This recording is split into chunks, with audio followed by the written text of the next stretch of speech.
Hi guys, வேலை விட்டு வந்துட்டு இருந்தேன். அப்போ ரோட்டை சுற்றி ஃபுல்லாக கூட்டமாக இருந்தாங்க. என்னான்னு பார்த்தா ஒரு அண்ணா ரத்த வெள்ளத்தில் அப்படியே ரோட்லேயே கிடந்தார். என்னாச்சுன்னு கேட்டப்போ அந்த மாதிரி ஆக்சிடெண்ட்டுங்க. ஒருத்தர் இவரை இவங்க வண்டியில் இடிச்சிட்டேன்னு சொன்னார்.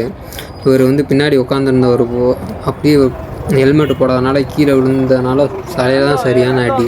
இங்கே பாருங்கள், பாவம், எனக்கு ரொம்ப கஷ்டமாயிடுச்சு. என்னடான்ற மாதிரி ஹெல்மெட்டு போட்டு வந்திருந்தாருன்னா கண்டிப்பாக அடி விழுந்திருக்காது. சின்ன காயத்தோட இதாக இருக்கும். அவருக்கு பெரிய இப்போ வேற எங்கேயும் காயலாம் இல்லைங்க. சும்மா கால் கையிலலாம் லைட்டாக சிறச்சி விட்டு அந்த பேண்ட்டு லைட்டாக ட்ரெஸ்ஸு தான் கிழிஞ்சிருக்கு. ஆனால் தலையில் தான் சரியான காயங்க. பாருங்கள், வேலை விட்டு இந்த மாதிரி வீட்டுக்கு போகிற டயத்தில் இந்த மாதிரி ஆயிடுச்சு. இப்போ ரொம்ப இதாகிடுச்சு. எனக்கே பார்க்கவே ரொம்ப கஷ்டமாக இருக்குது.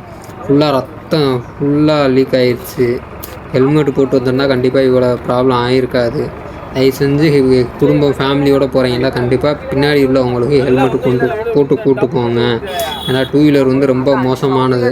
லைட்டாக அங்கேன்னு இப்படியே இப்போ பேலன்ஸ் இல்லாமல் கீழே விழுந்துட்டால் மெயினாக அடிபடுறது தலையில் தாங்க. தலையில் மட்டும் அடிபடாமல் இருந்தால் உடலில் எங்கே அடிபட்டாலும் ஏதாவது கிட்டத்தட்ட ஒரு 90% இது பண்ணிடலாம். ஆனால் தலை தாங்க ரொம்ப முக்கியம். தலையில் எங்கே சின்ன காயமாக இருந்தால் கூட ஃப்யூச்சரில் ரொம்ப பெரிய ப்ராப்ளத்தை கொண்டாந்து விட்டுரும். தயவு செஞ்சு ஹெல்மெட்டு போட்டு ட்ராவல் பண்ணுங்கள்.